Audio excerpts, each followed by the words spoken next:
ആ അത് കൊള്ളാലോ. എന്റെ ഉണ്ട് നീ ഇടിക്കും. നീ ഡിസ്ട്രാക്ട് ചെയ്യടാ. അല്ലെ നീ 3-4 ഇടി എടുത്തോ. തേർഡ് ഫ്ലോർ മറ്റേ വെബ് ഇട്ട് കയറി. തേർഡ് ഫ്ലോറിൽ കക്കൂസിന് ഇപ്പൊ അവന്മാരെ അടിച്ച് എല്ലാരും കൂടി ഇട്ടു.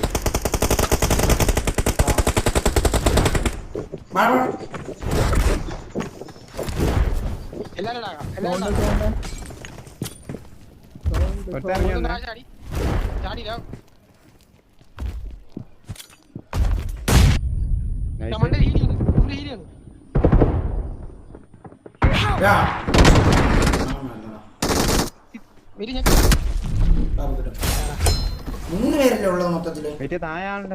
തായാളുണ്ടോ ഇപ്പൊ ലാസ്റ്റ് മാനാ? കുഴപ്പമില്ല ആരെങ്കിലും മതി.